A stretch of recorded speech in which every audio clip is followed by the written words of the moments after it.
Alors, cet après-midi sera consacré à Lovier et Hegel et fait suite à la journée du 9 octobre 2021 organisée avec Martin Gonzalez. C'est avec tristesse que l'on a appris la mort de William Lovier le 23 janvier dernier, il y a tout juste quelques jours, et l'on souhaiterait dédier cette journée à sa mémoire, une manière pour nous de rendre hommage à la pensée féconde de ce catégoricien qui a parcouru un très large spectre de la discipline dans ses travaux. Alors, mon exposé d'aujourd'hui est la suite de mon exposé d'octobre 2021. Alors, je souhaite littéralement reprendre là où j'ai laissé la dernière fois. Je commencerai donc par rappeler les grandes lignes de cette présentation.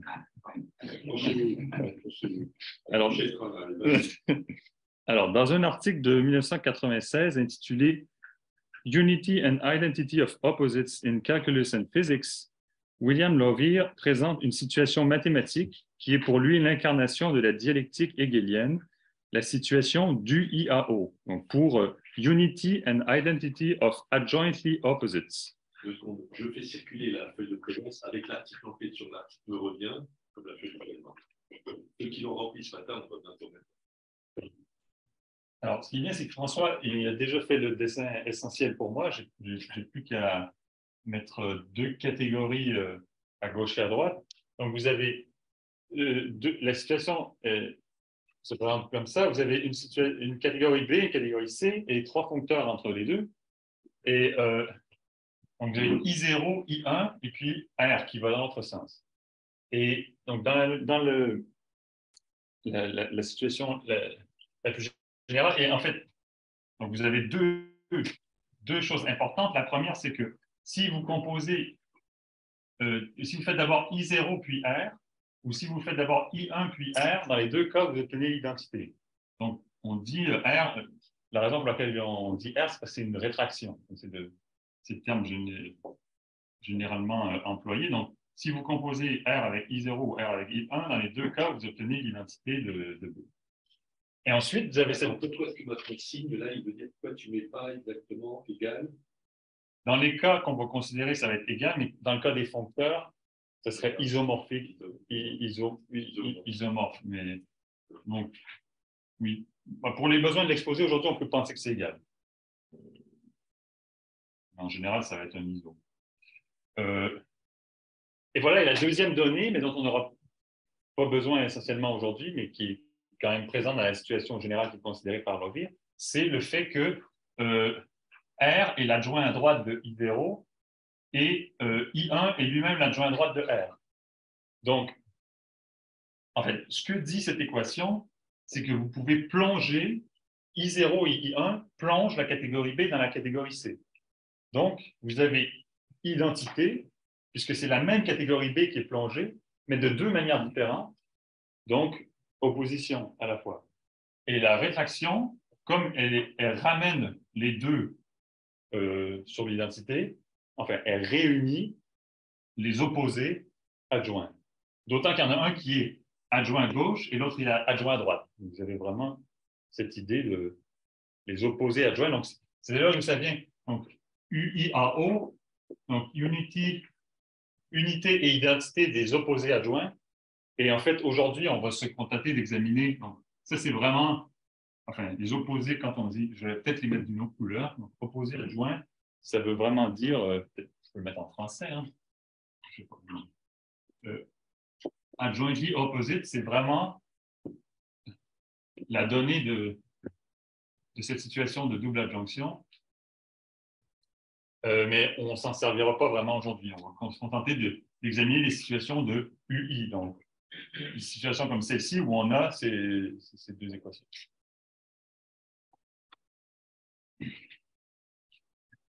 Voilà, donc ici, la catégorie B est incluse de deux manières distinctes, opposées, le même et l'autre, dans la catégorie C par les foncteurs I0 et I1, avant d'être ramenée à elle-même par la rétraction commune qui identifie les deux images et réalise l'Aufhebung. On a donc l'équation qui est ici.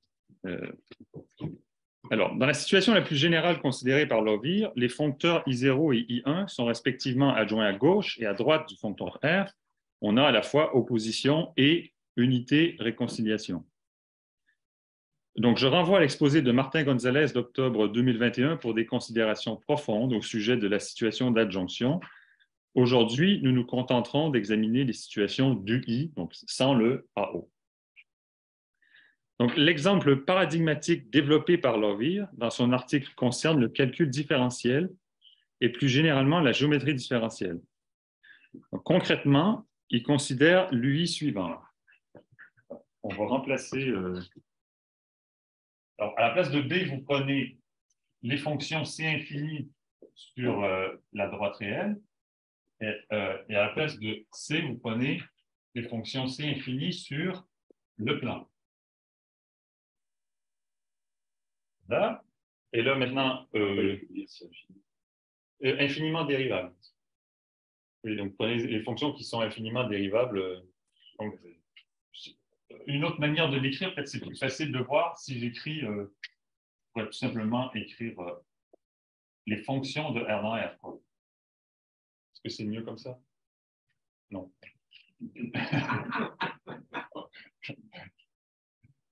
C'est infini de R. Et là, je vais vous donner les trois. Donc alors ici, ce ne sera pas des foncteurs, donc on oublie le AO. Et donc, ce sont, vous savez, dans la catégorie des anneaux, donc ça, ce sont des anneaux et des morphismes d'anneaux. Les anneaux, c'est juste le bon lieu pour considérer, si vous voulez, le paradigme de l'algèbre, c'est-à-dire un lieu où vous avez une addition, une multiplication qui sont compatibles entre elles. Et les morphismes entre les deux anneaux vont respecter cette addition et cette multiplication. Et donc, les trois morphismes ici, qui sont des morphismes d'anneaux, ils sont donnés de la manière suivante. Donc I0, donc vous prenez une fonction f de R dans R, vous appliquez I0, ça va être quoi? Donc, c'est une fonction qui va de R croix R dans R, et qui, en fait, a 2 points, associe l'image par f du premier. I1, de manière symétrique, ça va être... I0, il va au contraire de R, dans l'autre sens, c'est ça, je sais pas. Ah non, c'est IO de F, pardon. I0, c'est I0 de F. La fonction. Donc, on prend une fonction F ici. Là, je vous dis, I0, il envoie F sur quoi? Il envoie F sur une autre fonction qui va de R croix R dans R et qui est cette fonction-ci. La fonction I1 de F est définie de manière tout à fait similaire, sauf que vous prenez la deuxième variable. C'est vraiment les deux manières triviales de fabriquer une fonction de 2 variables à partir d'une fonction de 1 variable. Il n'y a rien de particulièrement mystérieux ici. Et la fonction R, non, la fonction R, elle va prendre, on lui donne, je devrais mettre R de G. Donc, si vous prenez une fonction G qui va de R croix R dans R, qui vit ici, on va lui associer une fonction de 1 variable de la manière suivante. Donc, vous précomposez avec la diagonale. Donc, vous prenez X, vous envoyez sur XX, et ensuite vous appliquez G. Donc, si vous voulez, vous pouvez mettre delta ici, et puis delta pour la diagonale. Voilà, et puis vous vérifiez bien que cette équation est satisfaite. Donc, si vous faites I0 puis R, vous retombez sur la fonction initiale, et même chose pour I1. OK. Qu'est-ce que... Voilà, donc ça, c'est la situation, l'exemple paradigmatique développé par Lovier. Et comme, bon, ça c'était dans l'exposé d'octobre 2021, mais il s'inspire de Marx et de Hadamard. Bon, alors, je veux bien préciser que cette UI a lieu dans la catégorie des anneaux. Donc, voilà, les ensembles de fonctions sont de part et d'autre considérés avec leurs opérations naturelles d'addition et de multiplication. Et les morphismes I0, I1 et R préservent ces opérations. Donc, cette UI particulière permet à Lovier de définir la dérivée d'une fonction de manière synthétique, c'est-à-dire sans recourir à l'analyse et la notion de limite. Donc, on va rappeler brièvement cette démarche. Donc, je vais introduire d'abord des notations et des définitions qui s'appliquent en fait à n'importe quel UI dans la catégorie des anneaux, mais qui vont s'appliquer évidemment en particulier à celle-ci. Alors, le mieux, c'est peut-être que je prenne le prochain tableau.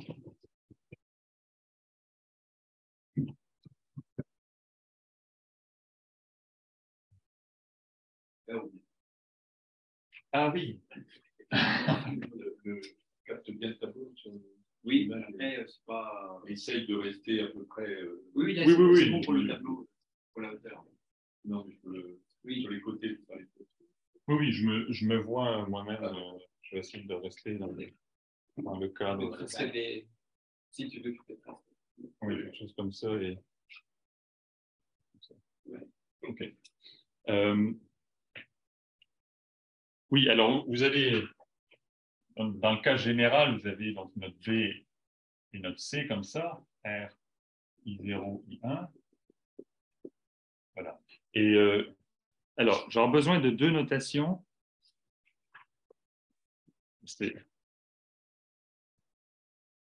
Alors, d'abord les notations.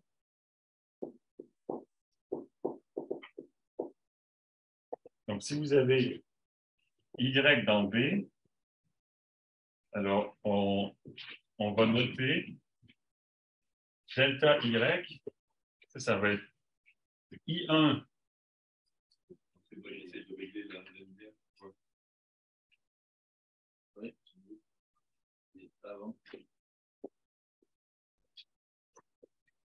Donc ça, c'est delta Y, c'est la différence entre les deux inclusions.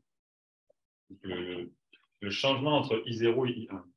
Et si vous avez maintenant C dans C ici, et puis B dans B, j'aurais dû peut-être le dans l'autre sens, donc on va noter, si jamais on a R de C égale B, on va noter tout simplement C tend vers B. Si vous voulez, ça va être, c'est un analogue algébrique de la limite. Le R, celui qui réunit, ça va être le. Enfin, on va le noter comme ça. Et vous allez voir dans un instant pourquoi. Maintenant, alors, définition. Oui. On est bien d'accord, là, du coup, ici, I1 est adjoint à droite de R, qui est lui-même adjoint à droite de I0. Oui, je crois que c'est ça. Oui, parce que le delta, il n'est pas symétrique. Oui, oui. Alors là, je dis moi aussi, il faut que je comprenne bien dans ta notation la flèche entre C et B. Ça veut dire C est envoyé par R sur B. Ah oui. Donc, c'est pour. Et tu ne précises pas par lequel? Par R. Attends, qu'est-ce que. Oui, si tu prends un C et tu lui appliques R, ça donne un critère au-dessus pour savoir de quel. En fait, si tu as un C qui est dans C et un B qui est dans B, il n'y a qu'une seule manière d'aller de l'un à l'autre. OK. Maintenant, définition. Donc, un élément donc, X dans B est, on va le dire, variable si il vérifie la propriété suivante. Donc, pour tout Q dans. Je ne sais pas pourquoi il prend Q. Alors, Q delta X égale 0 implique que Q est envoyé sur 0. Alors, peut-être je devrais mettre un C, en fait. Ce serait plus logique, puisque c'est un C qui est dans C. Je ne sais pas pourquoi elle va revenir en Q. Tiens, faisons ça comme C delta X, ça implique que C est envoyé sur 0 par R. On peut me dire le rapport entre C delta X, je suis sûr. C delta X, c'est on prend un X dans B. C delta X. C'est la multiplication. La multiplication. Donc, si tu veux, c'est C fois. La multiplication dans l'anneau. Dans l'anneau C. Ok, d'accord. Donc, ici, on va dire UI d'anneau. Vraiment, parce que sinon, tout ce que j'écris ici, ça n'a pas de sens.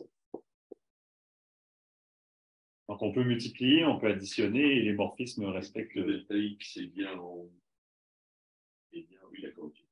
deux sont bien dans le cul. Voilà. Et il y a une autre définition et après. Alors, pourquoi tu dis qu'il est variable alors qu'a priori tu dis que c'est fixe justement, c'est le.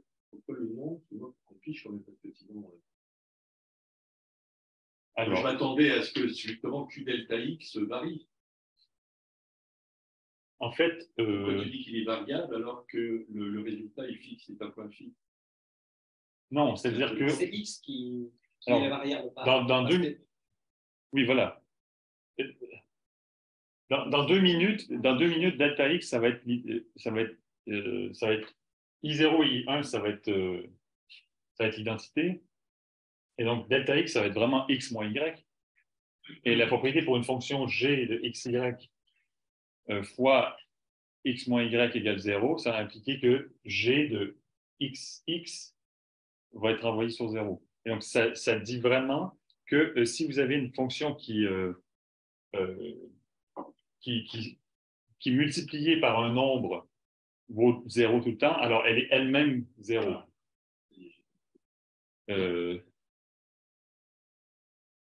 Oui, c'est comme si tu mettais f de dx égale 0 pour tout. Voilà, oui. Tout à l'heure, en fait, si tu veux, tu es en train de parler de la fin de l'exposé, mais delta x, ça va être un infinitésimal. Et donc, si tu as une fonction qui est multipliée par un infinitésimal vaut toujours 0, ça veut dire qu'elle est nulle. ça veut dire qu'elle est nulle. Oui, exactement. Okay. En fait, c'est précisément là où je veux aller. Mais je pense que, bon, c'est peut-être. C'est toujours la difficulté quand tu as une définition formelle dont en vérité elle est faite pour aller quelque part. Oui. Mais quand tu la donnes. Elle est faite pour aller dans 2 minutes. Oui, voilà. Donc, maintenant, on va noter. Donc, A de X, ça va être les Y dans B, tels que pour lesquels il existe G dans C avec delta Y égale G fois delta X.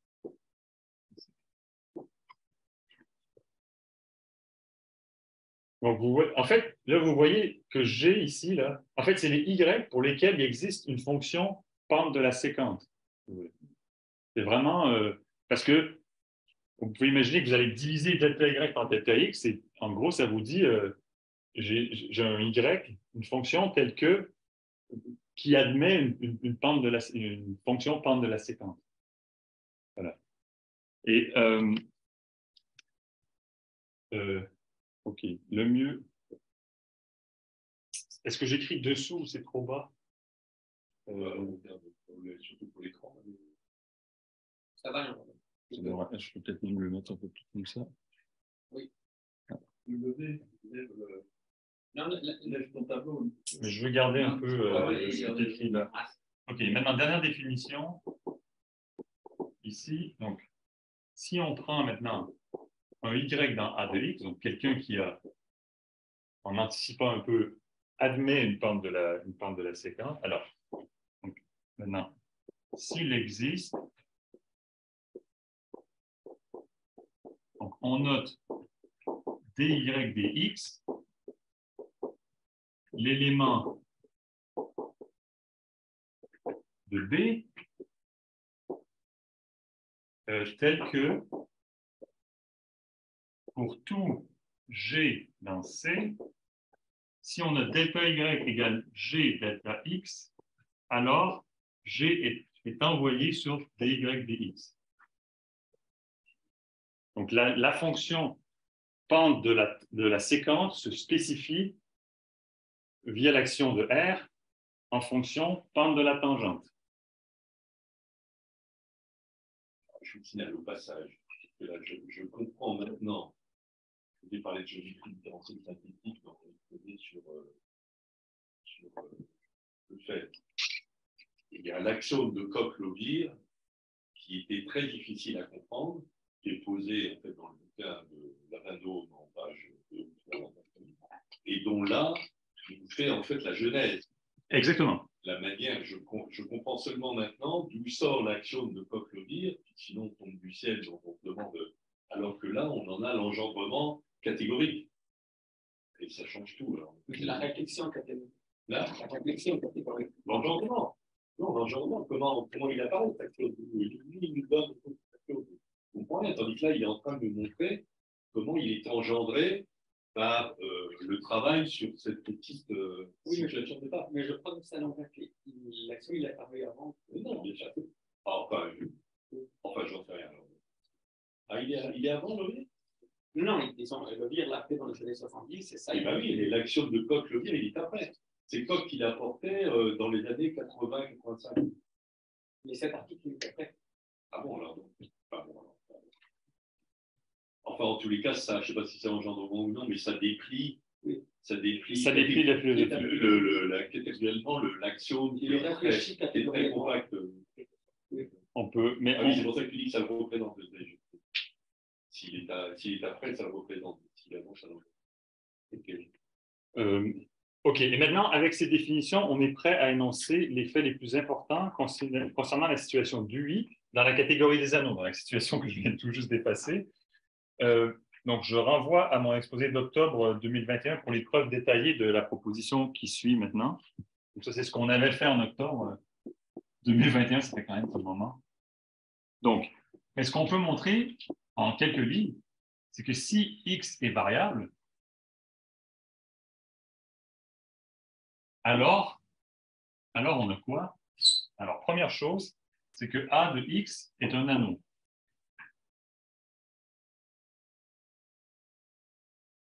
Ensuite, deuxième chose, D dx est bien défini sur AX.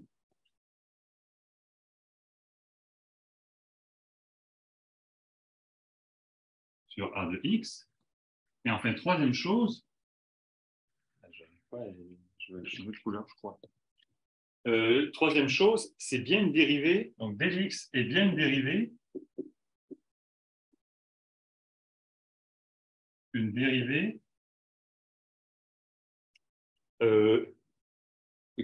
au sens où donc il satisfait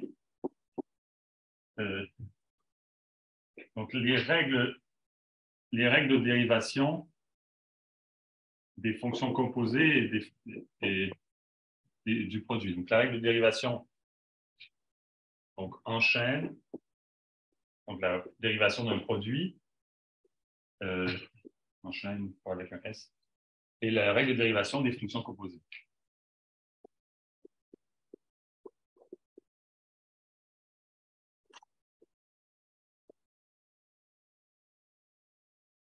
Donc, si vous voulez, quand on a la situation de débarre de UI d'anneau, on peut définir la dérivée de manière purement synthétique, purement formelle, purement algébrique.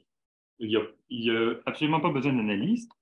Et maintenant, si vous prenez le cas qui nous intéresse, donc dans le cas où vous avez B, donc dans le cas qui nous intéresse, où B c'est C infini de R, et vous avez C infini de R croix R, comme je l'ai donné juste avant, eh bien, qu'est-ce que vous avez? Alors, vous avez deux choses importantes.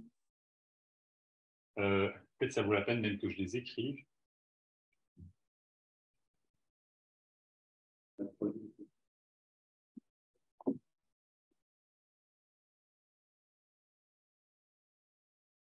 Dans le cas qui nous intéresse,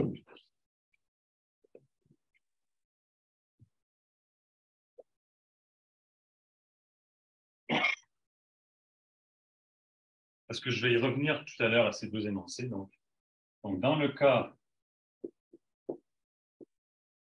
où B, c'est C infini de R, et la catégorie C, c'est C infini de R croix R, donc on a, la première chose, c'est l'identité, la fonction identité de R dans R est une variable. Je comprends pas, parce que tu as dit qu'une variable, c'est un élément, c'est pas une fonction. X, c'est un élément de B. Donc, c'est une fonction, c'est infini de R. Ah, Donc là, j'examine l'anneau C infini de R, c'est l'anneau des fonctions C infini sur R. Mais avant, quand tu nous l'as défini, moi, j'ai peut-être le budget. Oui, oui. Avant, ça a disparu peut-être, mais tu Oui, as c'est- défini un élément de B, donc un objet de la catégorie B, Oui. c'était ça une variable, un élément Oui. variable. Oui. Et là, d'un seul coup, tu parles cette fois d'une fonction. Alors, je vais. Tu parles d'un morphisme. Un élément de B. Parce que B, c'est cette chaîne de la voie. Non, mais là, ce n'est pas la fonction. C'est bien ce qu'il a fait X. Non, mais dans B, il y a des objets et des morphismes. non, c'est justement Les l'anneau, objets, les que fonctions l'anneau. permanentes. On parle que d'anneau, pas de foncteur. Ah oui, merde. Ah oui, oui, d'accord. Alors, je me suis ramené à un cas vraiment Oui. basique, Non, non, mais ok, d'accord. qui est un cas où j'ai deux anneaux et des morphismes d'anneaux. Donc, Non, je n'ai non, pas ok, de d'accord. catégorie, je n'ai pas de foncteur. Oui, oui, d'accord. On est passé des catégories. Si tu veux, je suis dans une catégorie à un seul objet. C'est un cas trivial, Non, donc, c'est- un cas de base de la situation générale. Mais ça, c'est amplement suffisant pour ce que j'ai envie de raconter. Et si tu veux, je t'écris la définition, François, de variable avec une identité. Bah, je veux bien. Ouais. Merci pour l'abouti. Non, non, non, non. Donc, en fait, je peux même l'écrire ici. Donc, il est variable. Pourquoi? Parce que pour tout G de R croix R dans R, donc G de XY fois X moins Y égale 0. Donc, ça implique que G de X égale 0. G de XY. Fois multiplié par X moins Y égale 0. Ça implique que G de XX égale 0.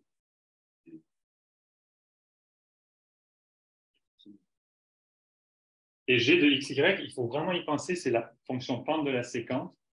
Et G de XX, c'est la dérivée.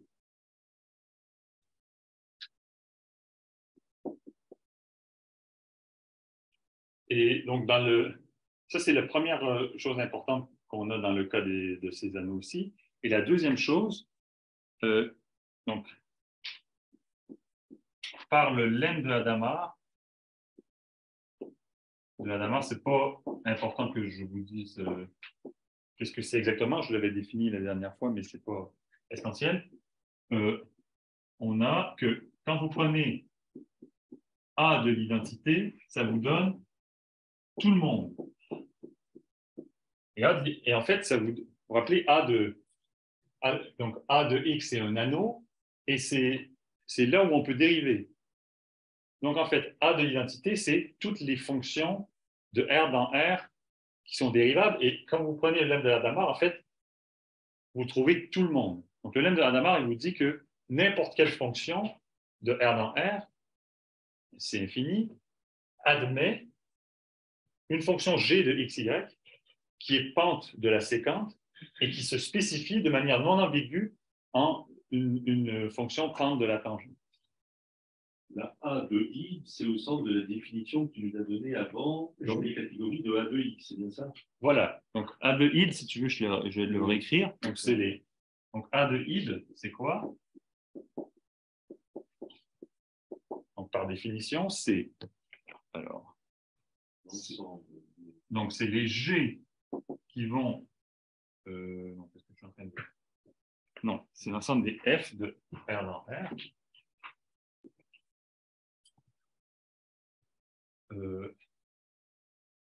C'est les F de R dans R. Voilà, tel qu'il existe G de R2 dans R qui satisfont que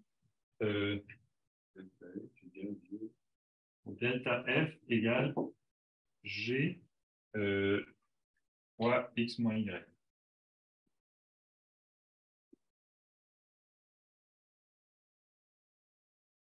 Donc, en fait, delta F, je vais l'écrire. Non, je vais écrire.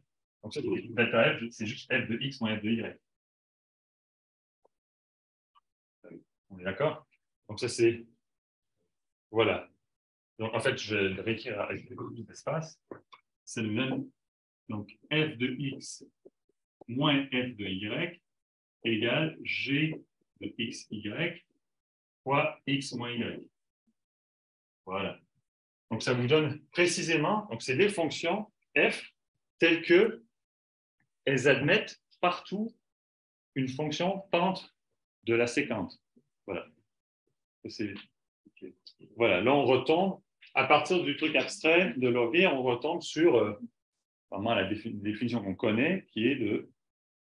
Et, théoriquement, c'est pas la limite de... Mais non, justement. Mais non, c'est ça toute la suite, Jeannot.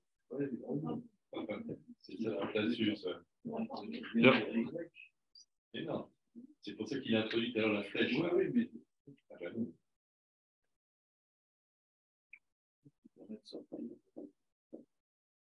On n'est plus dans l'analyse, on est dans la pluralité, voilà, c'est ça. Et attends, mais tout ça, tu nous l'avais dit il y a un an? absolument, ça c'est... Donc ça c'est rappel de l'année dernière. Mais à partir d'ici, par contre, c'est nouveau. Il y a un an, tu avais parlé de géométrie de 47, ça peut parler? J'ai prononcé le mot à la toute fin de l'exposé. Ah oui.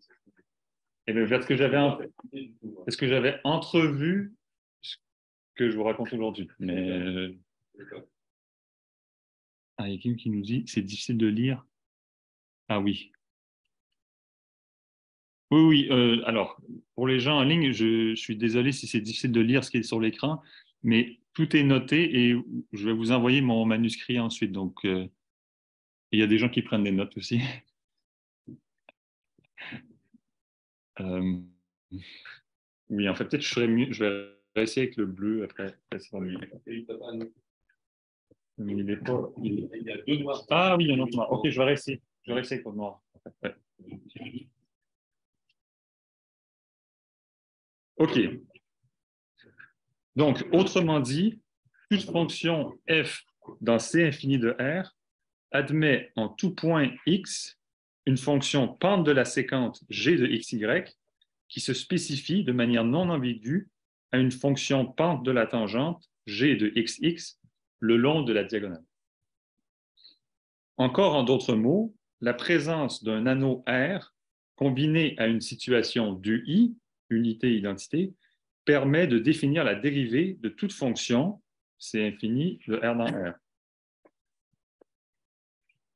Donc, Lovier observe que la situation précédente est très générale. On se met d'accord, oui. En fait, quand on dit de toute fonction, c'est infini, notamment, de toute fonction de R dans R qui devient ipso facto, c'est infini.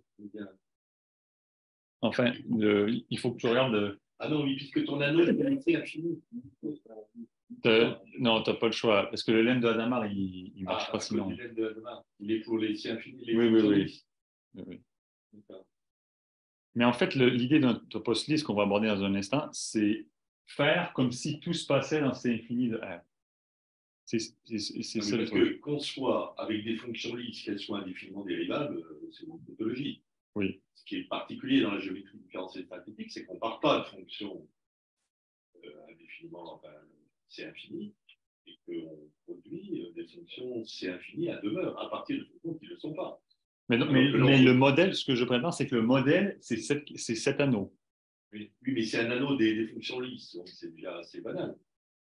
Ben dans ce sens, le modèle et qu'on prend pour élaborer. Lisses à cause du lemme d'Adamard, c'est ça que tu me dis. Oui, si tu veux qu'elles aient une fonction de la séquence qui est définie partout, je ne sais plus la technicalité du truc, mais je pense que ça ne marche pas. Non, mais dans l'autre cas, il le pose automatiquement. Il dit s'il existe partout, clac, c'est comme ça qu'il le Oui. Non, c'est vrai, c'est vrai. On pourrait probablement se restreindre à pas si infini. En fait, si on n'a pas si infini, on n'aura pas ça. On n'aura que A de I, ce sera un sous-ensemble strict. Ce ne sera pas toutes les fonctions. Ça va être certaines fonctions. Mais c'est vrai que la définition marche quand même. Oui, tu peux définir synthétiquement la dérivée. On transforme le I en un axiome. Au lieu de dire par le lemme d'Adamard, on pose axiomatiquement si l'on a ça. C'est pour ça que je dis que ce n'est pas la genèse, mais plutôt une fondation. Parce que du coup, il dit, supposons qu'on a déjà posé l'axiome, du coup, forcément, on travaille sur C infini, parce qu'on a déjà posé. D'accord. Et excuse-moi quand même, en 2 mots, le lemme d'Adama, c'est quoi? Enfin, ça dit quoi en gros? Ça dit exactement ça. C'est-à-dire que si tu as une fonction qui est C infini, elle peut t'approximer au premier ordre par une autre fonction C infini. Ça, c'était pas. Il y a eu besoin d'Adama pour ça? Je ne comprends pas. Si la fonction est C infini, ça paraît assez banal, non? Non, c'est en fait un théorème en quelque sorte d'approximation universelle. C'est-à-dire que tu peux approximer toute fonction f, ici qui est x, à partir d'une autre, mais qui est à 2 variables, en faisant justement ce qu'il dit, la pente de la séquence. C'est-à-dire que sur tout le domaine de définition. Ce que je suis en train de te dire, c'est que tu prends une fonction. Allez, je vais faire un dessin. Tu prends une fonction f, et ce que je suis en train de te dire, c'est tu te places n'importe où. Oui. Donc ici, tu te places n'importe où, x, donc ça c'est f de x. Tu vas n'importe où ailleurs, y, et tu as f de y. Et maintenant, tu prends f de y sur y, f de y moins f de x sur y moins x, et ça te définit une fonction qui est définie partout. Ah oui, mais ça, c'est la. Puisqu'elle est lisse, c'est normal. Franchement, pas le. D'abord, tu n'as pas de G là. Donc le G, mon G, ça va être. Ça, c'est la définition de la tangente classique par limite de la séquence.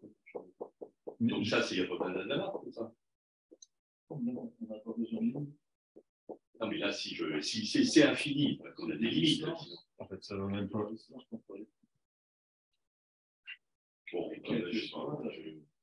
On met peut-être pas, mais je sais pas.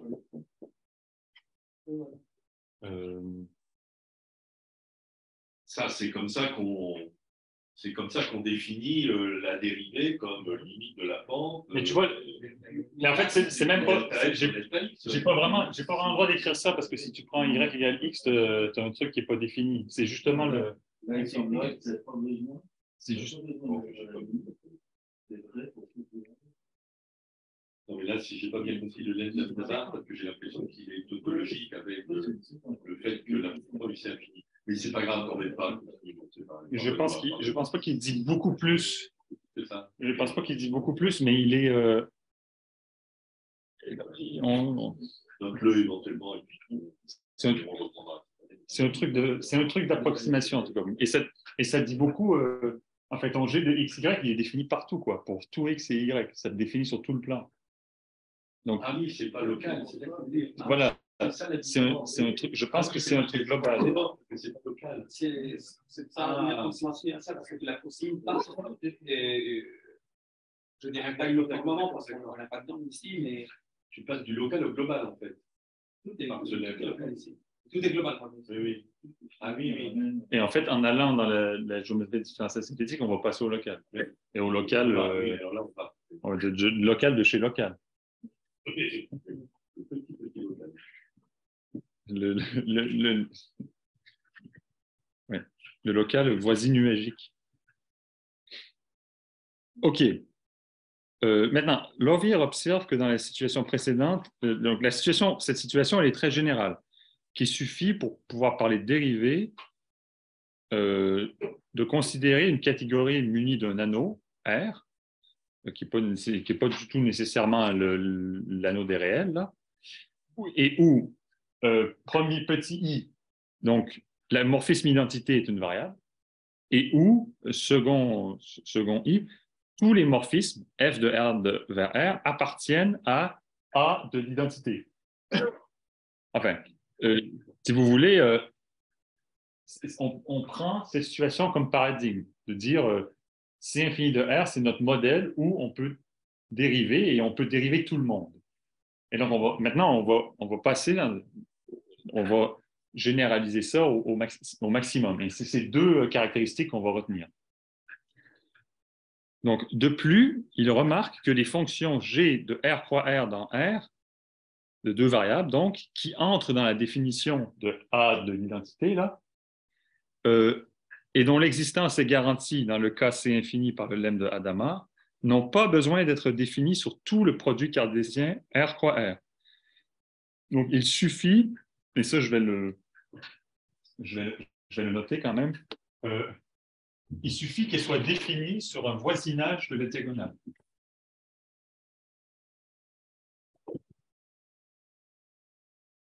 Parce que pour pouvoir parler de dérivée,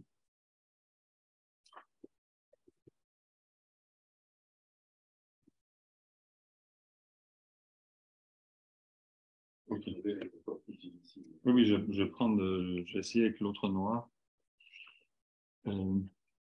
Donc, on a le I, le 2I, et ce que je vais appeler étoile, qui est donc, il suffit que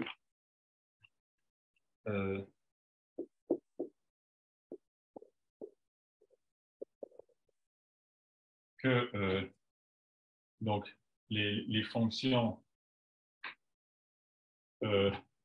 voilà, forme de la séquence. Donc, les G de XY, là, c'est mauvais comme tu l'as dit. C'est mieux ça. Donc, ça, c'est les G de. Voilà, c'est bon ça. G de XY. Donc, il suffit soit défini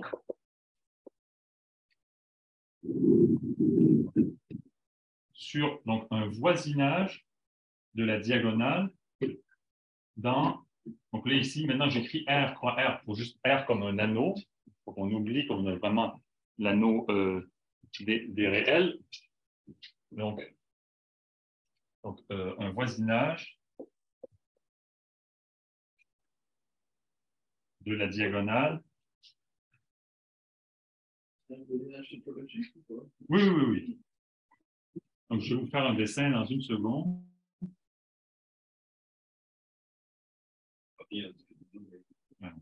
Ça marche. Donc,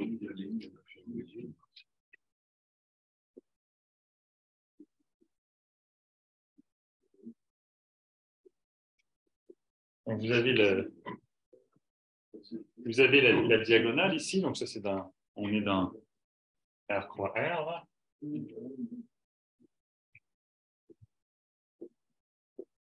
Donc, vous êtes dans R croix R. Et vous avez la diagonale ici. Donc, vous prenez un point sur la diagonale, c'est juste. Vous avez X. Et maintenant, on va regarder un voisinage de cette diagonale, comme ça. Ah, c'est un voisinage de la diagonale, pas oui. Point. Oui. Comme ça. Il suffit de définir, il suffit que la pente de la séquence soit définie sur un petit voisinage de la diagonale, et après, on peut prendre la limite, mais là, on ne prendra pas la limite. On peut prendre la limite algébriquement. Donc ça va être notre voisinage de delta. Voilà.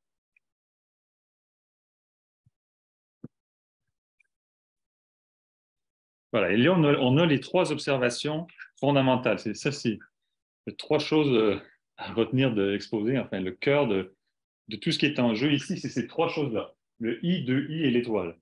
Donc, le fait que pour les fonctions C infinies, on met que l'identité est une variable et que A de l'identité, c'est toutes les fonctions.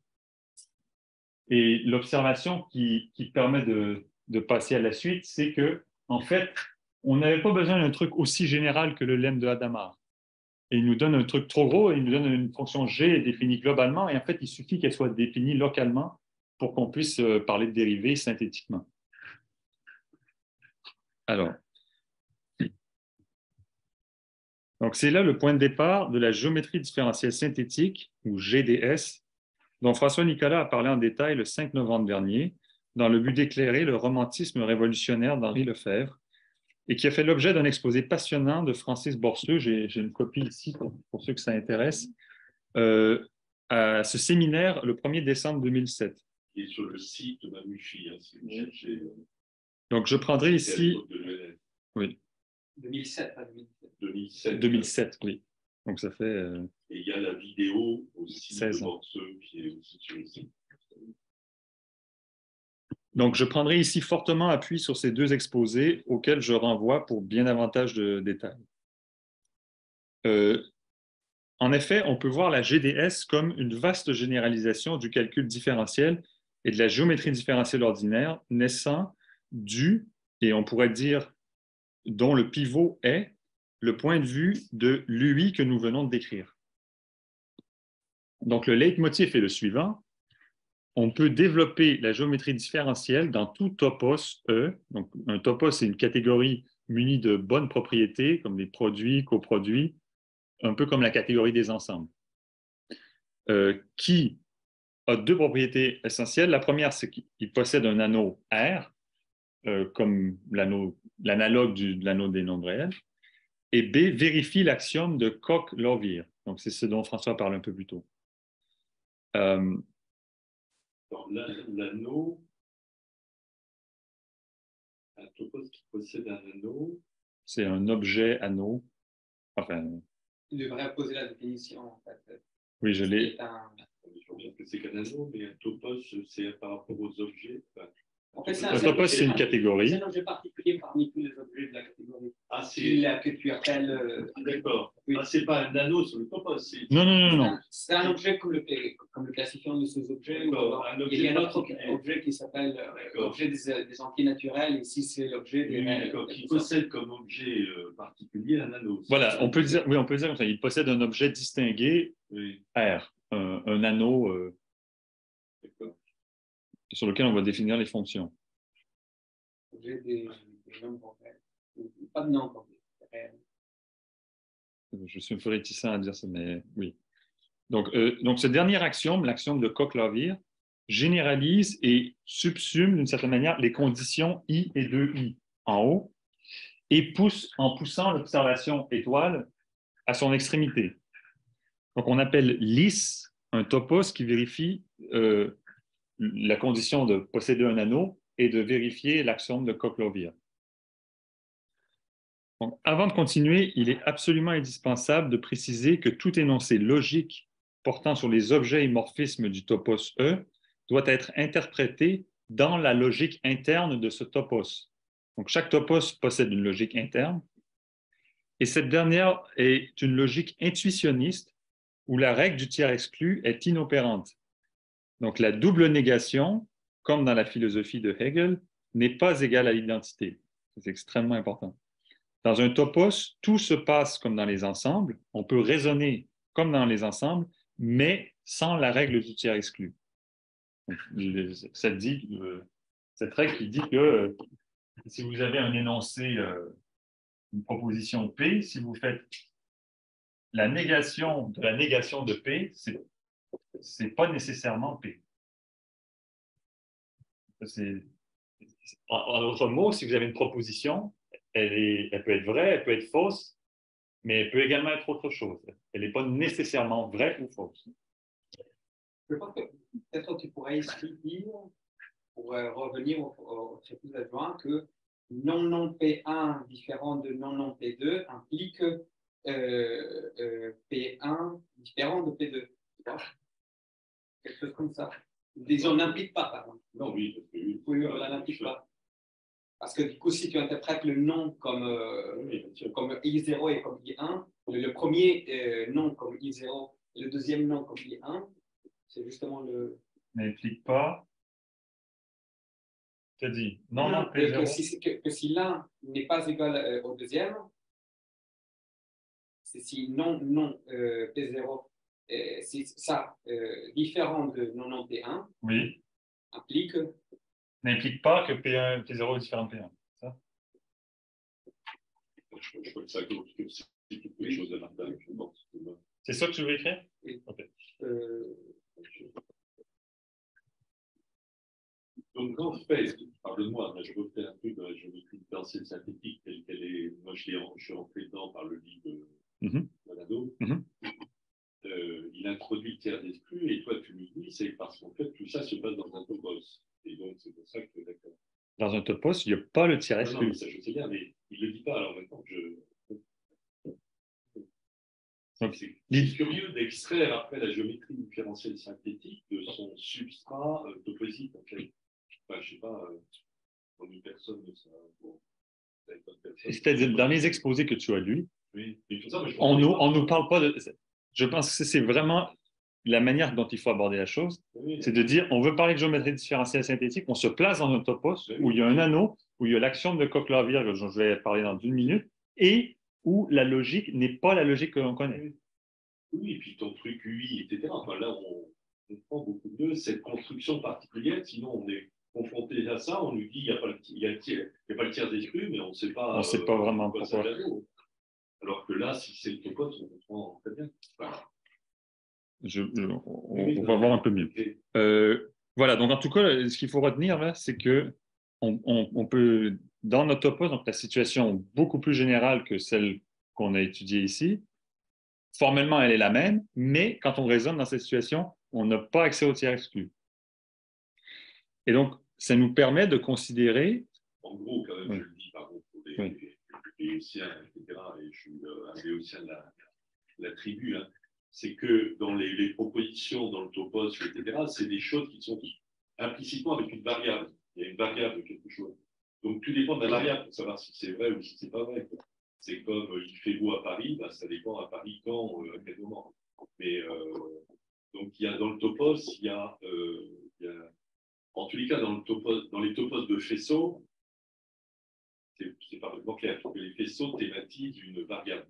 Au passage, d'ailleurs, c'est moins clair dans les topos élémentaires où la variable. Enfin, en tout cas, c'est cette idée-là, quoi. Il y a une variable cachée qui n'est pas donnée et on va répondre est-ce que c'est vrai ou non? Bah, ça dépend. Ça dépend de. C'est ce que dit Cole dans le bouquin. Oui, c'est ça. La coulisses, ça se passe dans les coulisses. Oui, voilà. C'est la variable externe. Oui. Bon, là, dans les coulisses, bon, c'est peut-être moins ça. Mais en tous les cas, il y a une variable implicite dedans. Donc, implicite ou implicite.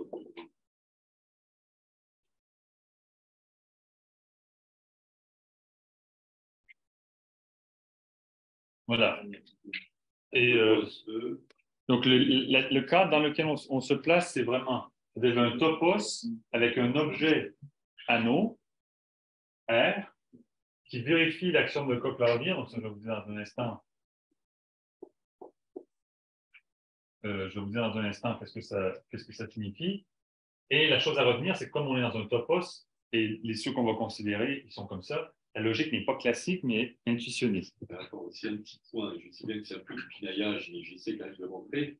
Là, c'est plutôt topos élémentaire, au sens de le dire, que topos de faisceau. Oui. Parce que les deux ne se recoupent pas exactement. Là, c'est plutôt. Non, mais l'exemple que je vais donner un peu plus tard, c'est un topos de faisceau. Et là, dans le. Cette définition, c'est pas un topos. C'est un topos élémentaire, il y a les produits, les coproduits, etc. C'est abordé par ça. Tu sais mieux que moi. Oui. Non, mais c'est-à-dire, le problème, c'est que topos, il y a une caractérisation mathématique par Grothendieck, qui vient des topos de faisceau. Après, Lovir a introduit par la logique les topos élémentaires avec les produits coproduits. Oui. Et les deux se recoupent, mais pas entièrement. Oui. Et je ne maîtrise pas très bien la différence. Mais en fait, il y en a un. Et là, on est plus gros dans le topos élémentaire, sens de logique, avec les produits, les coproduits, etc., etc. Oui. Alors que. Oui, d'accord.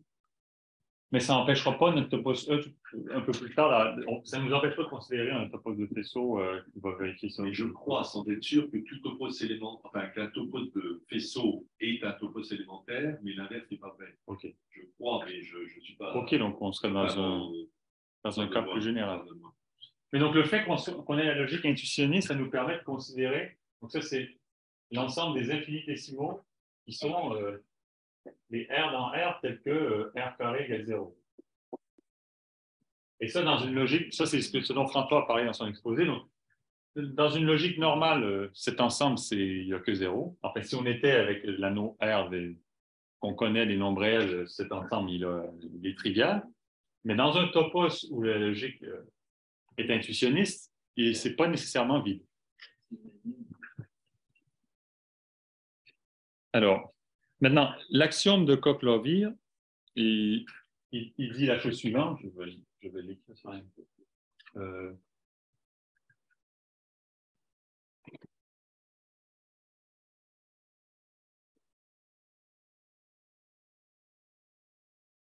Donc, je vais essayer de concilier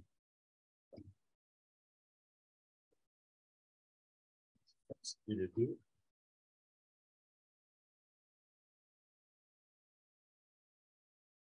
Donc, l'axiome de Coq-Laville, ça dit toute fonction f définie depuis les infinitésimaux dans R, donc s'écrit de manière unique,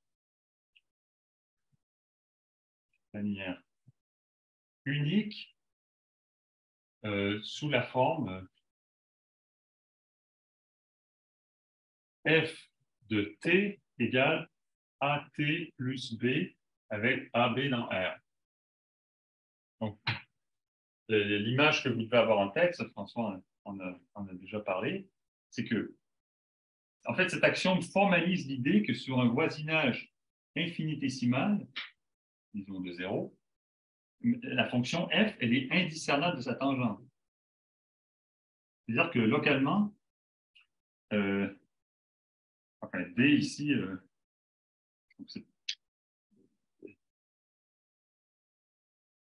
si vous voulez, ça prend au sérieux ou de son extrémité cette idée.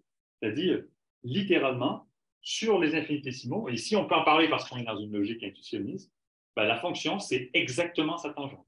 C'est égal. Ça, c'est avec l'idée que les infinitésimaux sont inférieurs à tout nombre réel. Oui.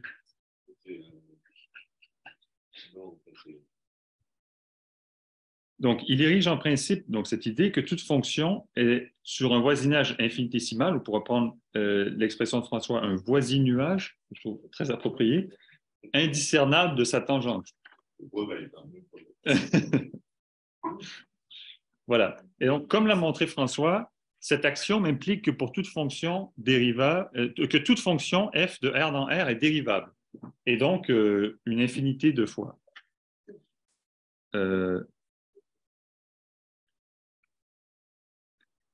Donc, un topos lisse, c'est un topos où toutes les fonctions sont infiniment dérivables, où tout se passe comme dans le cas C infini de R qu'on a étudié au début.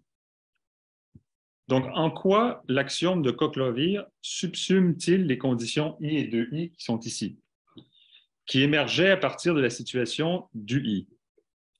Bon, maintenant que nous travaillons dans un topos qui admet des infinitésimaux, nous pouvons prendre la remarque étoile, qui est toujours au tableau, à la lettre et restreindre notre analyse à un voisinage infinitésimal de la diagonale. Donc, en fait, le voisinage qui est là, on peut le réduire à peau de chagrin, en fait. Maintenant qu'on est dans un topos où on a des infinitésimaux, on peut dire, on se réduit à un voisinage, enfin, la distance d de la diagonale. Et maintenant, le fait que l'identité de R dans R est une variable, ça découle directement du principe de micro-annulation pour les infinitésimaux. C'est un truc dont François parle également. Je peux l'écrire là, je vais l'écrire. Et le fait que A de l'identité égale à toutes les fonctions, donc le 2i, ça découle trivialement de l'axiome de Coq-Laville. Et bon, peut-être que c'est mieux, je vais l'écrire en fait. Je pense que je vais écrire ces deux choses-là. Donc le i et 2i ici, maintenant quand on se place dans un topos lisse, ils deviennent tous les deux assez trivialement vérifiés. En fait, c'est l'idée, quoi, c'est de faire des axiomes. Voilà, donc l'identité de R vers R est une variable. Pourquoi? Parce que, si vous vous rappelez, donc maintenant, on regarde tous G qui sont définis sur un voisinage de la diagonale vers R, et on veut que G fois, donc voisinage, moi ce que je vous suggère de regarder, c'est quelque chose comme ça. Alors on regarde x plus d, et ici, bon, x moins d, comme ça. On se déplace par rapport à la diagonale seulement en additionnant un infinitésimal. Et donc, on aura que, par exemple, x plus d moins x,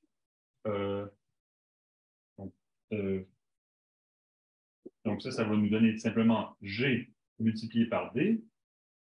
Si ça c'est 0 pour tout d, alors on a G de XX égale 0. Donc ça, c'est le fait que l'identité est une variable. Et maintenant, le fait que A de l'identité soit égal à carrément toutes les fonctions de R dans R, mais on n'a qu'à écrire la définition, en fait. Donc, ça nous dit que c'est les f de R dans R pour lesquels il existe un G défini sur un voisinage de la diagonale tel que f de x plus un infinitésimal moins f de x égale g de x, x plus l'infinitésimal, fois d. Mais l'axiome de Coq-Love, il nous dit, ben, je sais très bien c'est qui cette fonction g, c'est la fonction constante. Parce qu'on est, comme on est on est à distance infinitésimale, ben ceci c'est exactement, vous mettez f' de x ici. Ça c'est directement, donc ça c'est constante. Elle existe et elle est constante.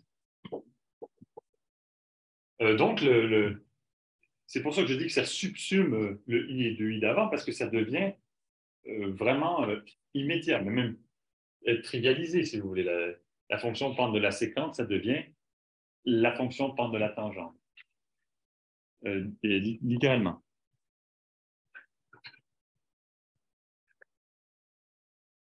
OK.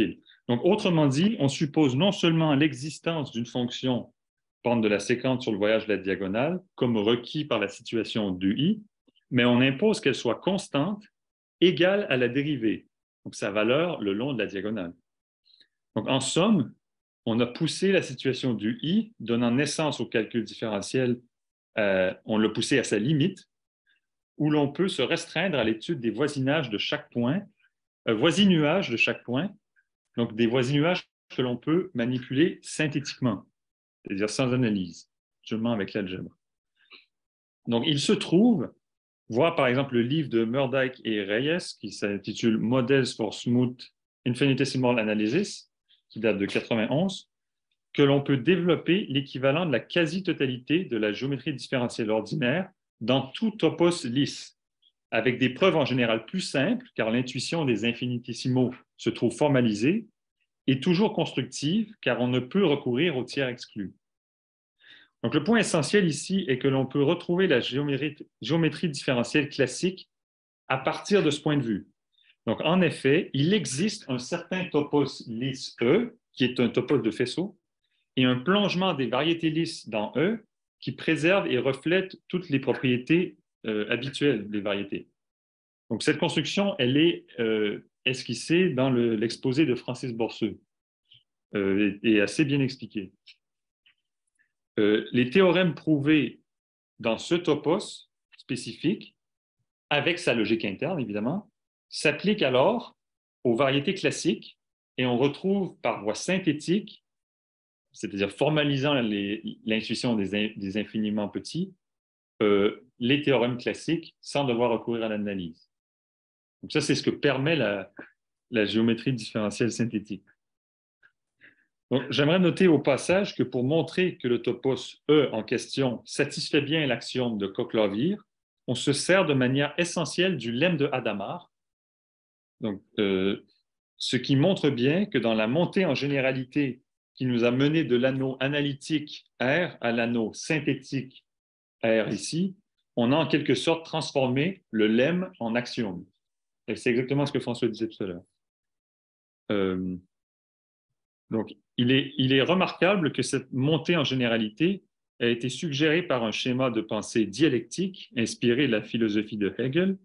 Attends, simplement, si tu permets, oui. si tu me permets, c'est un problème de compréhension sur la géométrie différentielle synthétique qui me paraît toujours un peu étrange, c'est que là, on fait, si je comprends bien, je peux vous dire, on fait une dérivée sur les infinitésimaux, mais en quoi cette dérivée sur les infinitésimaux correspond à la dérivée classique sur les limites qui ne sont pas. Parce qu'on a une dérivée sur les voisinages, mais est-ce que c'est la même que la dérivée sur les voisinages?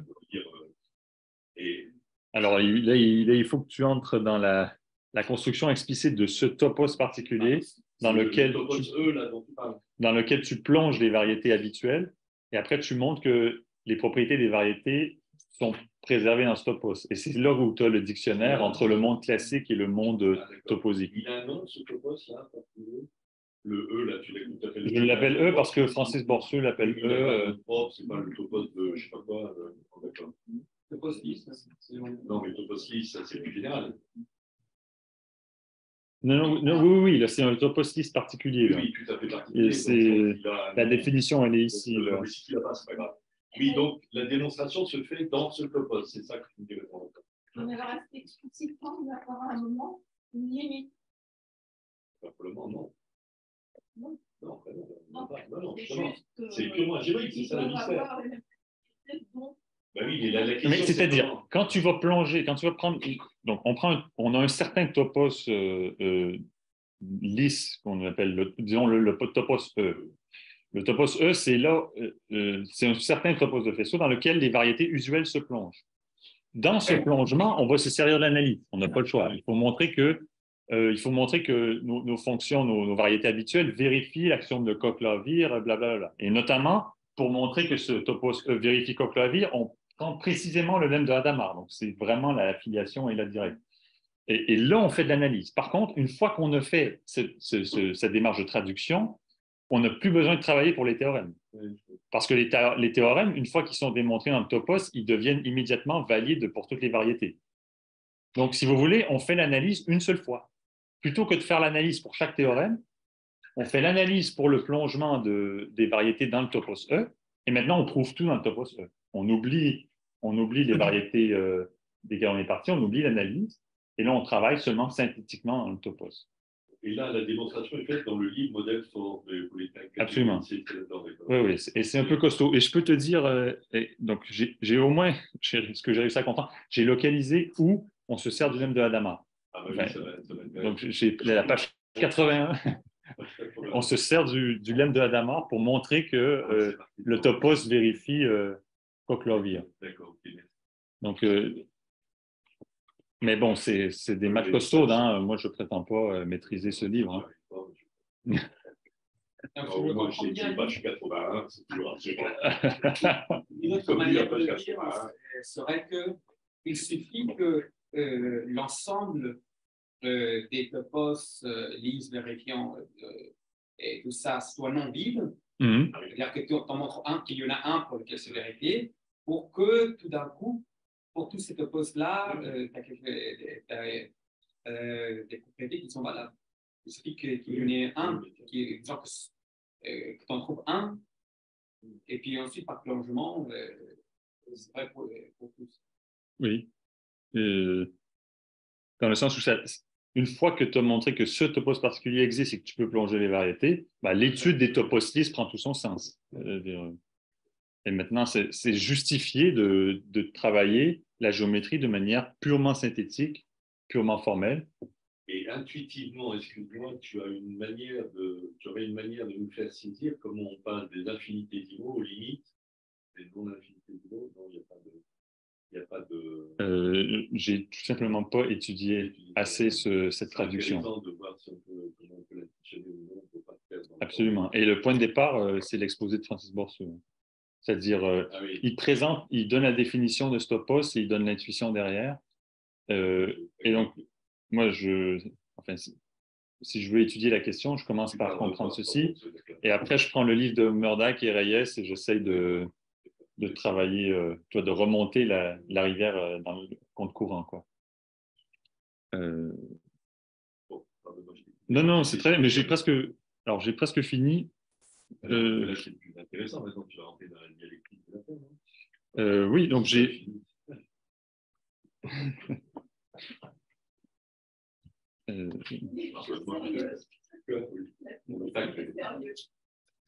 Là, on était dans la facilité mathématique, maintenant c'est du philosophique sérieux. Oui, mais je n'ai pas beaucoup à dire dans le champ philosophique, malheureusement. Et c'est pour ça que j'ai envie qu'il y ait des philosophes qui aient envie de travailler sur ces questions, pour pouvoir dire un peu plus que ce que je saurais dire. Voilà, donc il est remarquable que cette montée en généralité a été suggérée par un schéma de pensée dialectique inspiré de la philosophie de Hegel, qu'elle mène à un point de vue fécond où les raisonnements synthétiques utilisés par certains mathématiciens comme Sophus Lee pour découvrir, mais pas prouver leurs résultats, peuvent être formalisés et que de plus, elle nous force à travailler dans une logique intuitionniste qui semble par nature être en bien meilleure adéquation avec la pensée de Hegel sur la logique que la logique classique. Attends, excuse-moi là aussi. Tu peux nous faire intuitionner en quoi Sophus Lee utilise des raisonnements synthétiques? Quand tu prends les groupes de Lie, algèbre de Lie, c'est pas clair, mais comment c'est que ça se joue? Dans la dérivée de Lie, j'ai un exemple juste après qui traite la dérivée de Lie, mais quand je dis ça, en fait, je me suis basé sur une seule chose, c'est sur une citation célèbre de Sophus Lee qui dit dans une de ses lettres, tu l'as reprise dans ton exposé. Mais je n'ai pas l'exemple particulier en tête dont il parle lui-même dans sa lettre. Donc, il faudrait retourner dans le texte, oui. Je pense que c'est plutôt dans ce qu'on appelle la dérivée de Lie que dans la théorie de Lie, enfin des groupes et des algèbres. Dans l'exposé classique de ça, tu n'as pas les affinités d'Ivo, tu n'as pas tout ça, donc tu n'as pas de choses. Non. Mais la chose que je veux faire dans les 5 minutes, les prochaines minutes, on n'est pas obligé, hein, si on a le temps, mais Lovier propose un schéma d'UI qui retrouve la dérivée d'I. Ah, il le propose où, ça?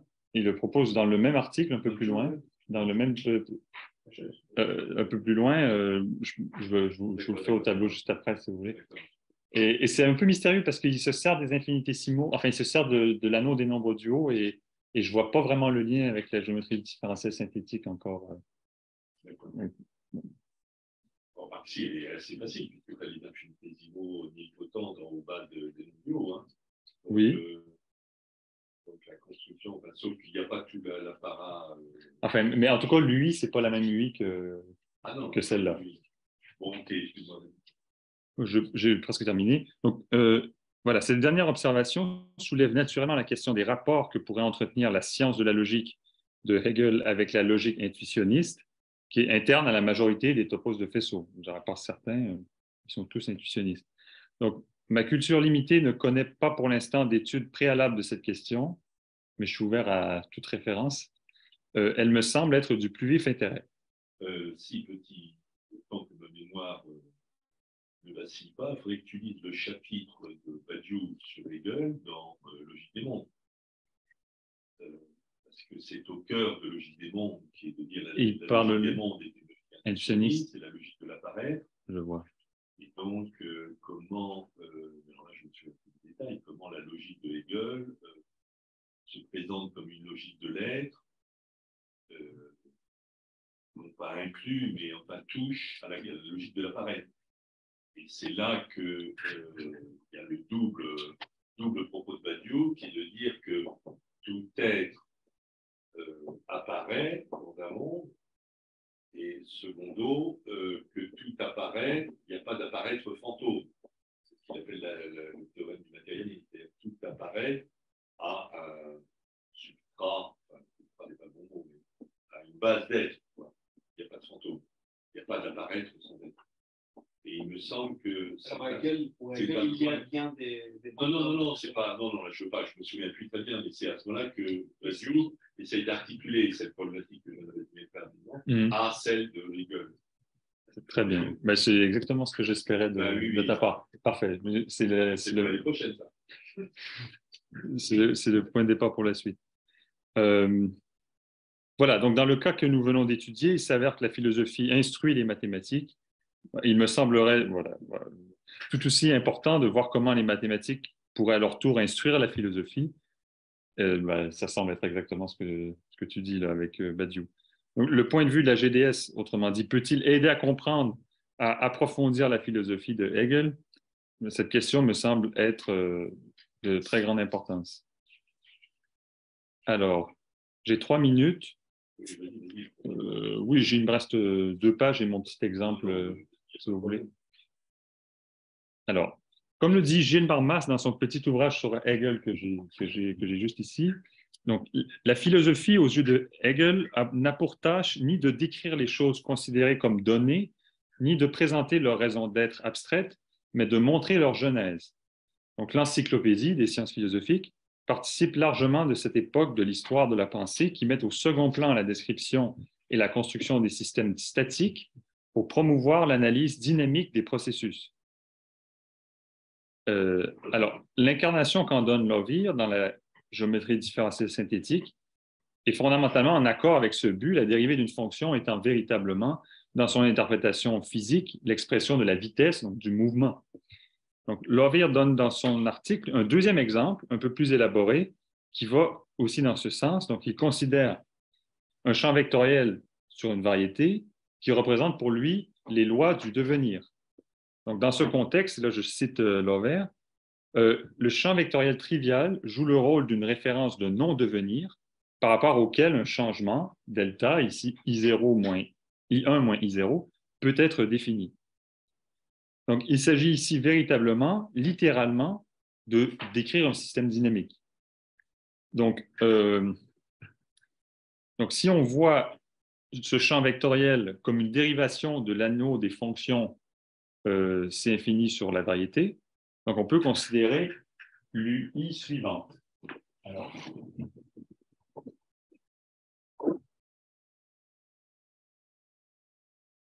c'est une nouvelle situation de...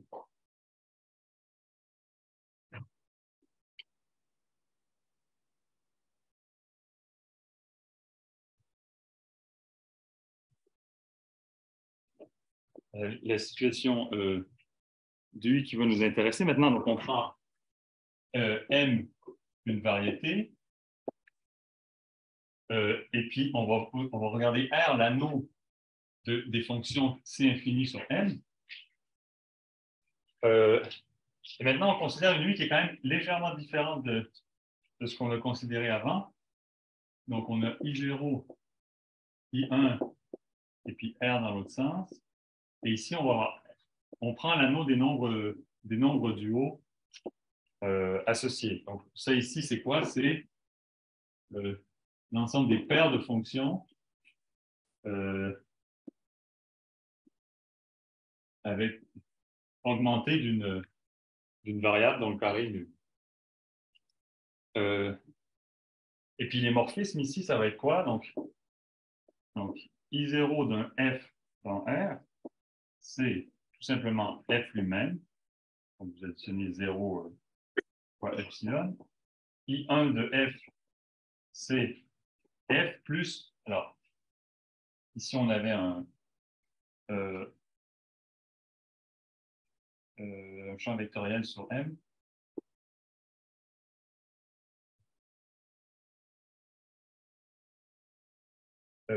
Ça, vous allez avoir, donc vous appliquez le champ vectoriel à F et vous multipliez par le epsilon. Et puis le R, lui, il est défini par, vous oubliez la deuxième coordonnée. F. Et donc, ça vous donne que si vous regardez delta F, c'est tout simplement l'action du champ vectoriel fois epsilon. Moi, je suis largué là. F, c'est quoi? F, c'est une fonction C infinie sur ma variété. Et quand tu additionnes une fonction à vecteur? J'additionne donc j'introduis un paramètre formel, je regarde toutes les combinaisons linéaires de... Oui, c'est d'accord. Bon, ça, F, c'est donc une fonction, c'est infini sur la variété. Voilà. Mais comment tu associes après à IAF, tu additionnes ta fonction à un vecteur? Je prends la fonction 0. Ça, c'est la fonction... Ça va, c'est le suivant là. Ça, c'est la fonction nulle. Oui. Et ça, c'est j'applique le champ vectoriel à la fonction F. Donc, parce que j'applique le champ vectoriel. Le champ vectoriel sur M, tu peux le voir comme une dérivation pour cet anneau. Ah, c'est pas un vecteur. Tu appliques ton c'est un champ de vecteur sur M. Et tu peux le voir comme une dérivation de cet anneau. Ah, donc là, ça devient purement algébrique. Et là, tu appliques la dérivation à F. Bon, c'est un peu technique, mais en fait, l'essentiel, c'est de voir que si on suppose donc, que X est inversible, on a, au sens des définitions d'avant, on trouve que dy dx, en fait, ça va être égal à le champ vectoriel appliqué à Y divisé par le champ vectoriel appliqué à X. C'est-à-dire, on retrouve la dérivée de l'I, en fait. Donc, quand on prend les règles formelles que nous donne Lovier et on prend cette situation du I particulière, on retrouve la dérivée de l'I qui est vraiment l'évolution le long d'un champ vectoriel, donc qui est vraiment l'évolution d'un système dynamique. La dérivée de l'I, c'est une dérivée le long. Oui, donc si je le dis en mots, c'est la dérivée de f le long du champ vectoriel par rapport à x. Donc si tu veux, mais littéralement ici, la dialectique mathématique entre l'être et le néant, c'est-à-dire le néant c'est le champ vectoriel nul et l'être c'est le champ vectoriel xi, ça donne naissance au devenir au sens des systèmes dynamiques, c'est-à-dire l'évolution du système dans le temps. Donc, notons au passage la présence des infinitésimaux nilpotents dans la définition des nombres du haut, et même si pour le moment, le lien précis avec la GDS là, m'échappe personnellement. Parce que dans les nombres du haut, tu n'as qu'un seul infinitésimal nilpotent. Hein. Tu n'en as pas, alors oui. que dans le oui. on a une infinité. Oui. Là, il est unique, c'est un peu comme une adjonction. Tu fais une adjonction sur tes corps, le corps des nombres réels, mettons, puis tu rajoutes un élément nilpotent. Oui. Alors que dans les nombres du haut, tu ne fais pas une adjonction d'un seul, puisque tu as tout un ensemble de nombres nilpotents. Toutes les lois internes au voisinage, tu vois. C'est ça la différence.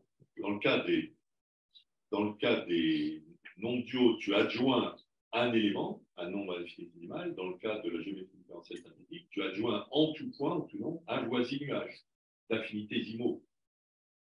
Donc, a priori, ils n'ont rien à voir. Hein. Tu pourrais dire que le epsilon, c'est comme un des éléments du voisinage. Mais il y a évidemment une infinité dans la géométrie différentielle synthétique. Là, dans ce truc-là, je ne sais pas trop, mais on a une infinité différente avec le fait qu'ils sont différents. Et ils ne sont pas tous forcément, qu'ils sont tous alignés ou non.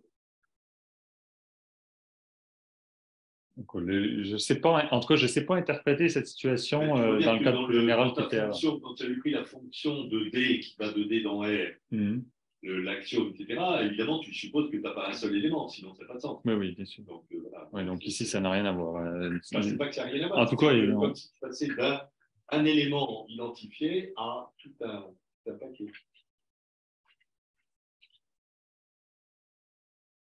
Alors, voilà, donc, ce que je voulais dire avec tout ça, c'est qu'on peut voir dans certaines situations le temps, au sens mathématique, éventuellement physique, engendré par un processus dialectique à l'œuvre. C'est ce que nous dit Lovier. Et donc, on peut penser maintenant à la géométrie non commutative, telle que développée par notamment Alain Kohn, où l'apparition du temps propre canoniquement associé à un espace non commutatif pourrait jaillir d'une UI liant un espace commutatif à sa négation non commutative. Bon, c'est une piste de recherche que j'aimerais explorer dans le futur. Excuse-moi aussi, tu as été très vite là. Le temps ici serait engendré par un processus dialectique parce que l'on dit que finalement, on fait des opérations algébriques de différenciation qui incorporent absolument le temps. Non, voilà, exactement. Et que finalement, on engendre une dérivée qui ressemble. Qui est une évolution temporelle, c'est-à-dire. Oui, que l'on prend dans l'analyse, dans la géométrie différentielle classique, comme un effet du temps, une variable temporelle. C'est à peu près ça. On engendre une opération que l'on peut interpréter comme une opération temporelle. Oui, c'est-à-dire le temps, il n'est pas présent au départ, il n'est pas donné et il apparaît à la fin du processus. Et en géométrie non commutative, en fait, quand tu regardes un espace commutatif, bon, il ne se passe rien, et quand tu regardes son analogue non commutatif, soudainement, il a un temps propre. Ça, c'est un truc dont Alain Kohn a parlé souvent dans ses conférences. Le temps apparaît, entre guillemets. Et pour moi, c'est juste pour l'instant, ce n'est qu'une analogie, c'est-à-dire ici, je vois le temps apparaître d'une situation dialectique et je me demande si il n'y a pas un dialogue similaire entre commutatif et non commutatif qui ferait apparaître le temps dans le cas non commutatif. Bon, c'est pour Ça, c'est l'instant. lié à une idée que moi j'ai souvent soutenue à propos de la musique, etc. C'est-à-dire que le temps est une opération sur l'existence. C'est-à-dire, c'est pas que le temps existe, le temps n'existe pas. C'est d'ailleurs un truc que tu trouves, il me semble, chez Lucrèce, etc. C'est des vraies propositions. Mais c'est des opérations sur l'existence. Et donc, c'est des opérations qui font apparaître, à partir des existences, ils le font apparaître. Attends. Et là, on aurait aussi bien, d'une façon, le processus du fait que la double négation de la différenciation fait apparaître une dérivée, quelque chose apparaît, qui n'est pas là. Que ici, là, le temps qui apparaît par ces opérations de différenciation et par la géométrie commutative. Chaque fois, tu as le même paradigme. Oui, tu travailles sur des existants, et puis par des opérations particulières, tu fais apparaître quelque chose qui n'est pas exactement une existence en même temps, au même sens, mais qui apparaît. Ça sera un peu ça. Il y a une chose sur ça qui est, si tu vois, c'est comme système dynamique ici, une équation d'hyperchute ordinaire. Par exemple, tu prends une équation facile du style dx est égal à a, pardon, dy est égal à a dx. Donc, tu as juste a d'une matrice. Donc, les solutions, tu peux les décrire analytiquement comme exponentielles de ce a. Alors, si a n'est pas, par exemple, diagonale, normalement, exponentielle de a, tu le développes en série entière, ça te donne une certaine somme. Par contre, si a n'est pas, par exemple, diagonale, ou par exemple, dépend du temps et ne satisfait pas une certaine propriété de commutativité, tu ne peux pas le développer juste comme une série entière, somme de a puissance n divisé par n factoriel, mais tu dois justement utiliser ce qu'on appelle les séries de Peano-Baker. Et donc, c'est là où ça introduit justement ce côté temporel, disons, qui apparaît, parce que ces séries-là, elles apparaissent comme des exponentielles d'intégrales, et ces intégrales-là ne communiquent pas, disons, c'est une question-là qui est à creuser, qui est cette technique. Donc, je vois. Ok. Ah oui, donc ce que tu dis, en fait, c'est même... oui, ok. Bon, ça va dans le sens de... Par exemple, la matrice A, elle est constante, c'est facile de l'écrire, mais si A dépend du temps, c'est une équation différentielle ordinaire, c'est écrit dx est égal à A de t, 1% du temps, dx. Alors, A de t, si elle n'a pas certaines propriétés de commutativité, tu ne peux pas écrire, disons, la exponentielle de A de t n'a pas le même sens. En fait, ça doit être soit écrit comme une série entière, soit écrit comme une série faisant apparaître ces intégrales itérées. Et alors Non, rien, c'est juste une manière très concrète de voir mathématiquement, là, si on prend comme opération sur les existences, là, qui sont justement ces champs vectoriels sur M, comment mathématiquement ça se réalise. C'est une réalisation mathématique concrète de ça. Alors, il me reste quelques phrases à peine. Donc, dans la même veine, on peut être amené à réfléchir à la notion de temps musical. C'est ce que tu suggérais, François. Donc, se pourrait-il que dans certaines musiques, on puisse analyser le temps musical comme résultat d'une dialectique musicale? Et Théodore Adorno, dans un ouvrage inachevé sur Beethoven, qui est juste ici, donne un sens précis à ces termes en analysant la musique du compositeur allemand comme une pure incarnation de la dialectique hegelienne. Et il dit même Beethoven, c'est mieux que... Enfin, je vais pas aller sur... Je vais laisser M. Lié poursuivre. Donc, il va même plus loin en affirmant que par sa nature dialectique, la musique de Beethoven contient à la fois tout le romantisme et sa critique. Donc, une affirmation quand même assez forte, mais qui est du plus grand intérêt pour notre séminaire cette année. Alors bon, dans tous les cas, c'est sur cet ouvrage que portera l'exposé de Alain Patrick Olivier qui vient d'arriver. Voilà, c'est ce que j'avais à dire pour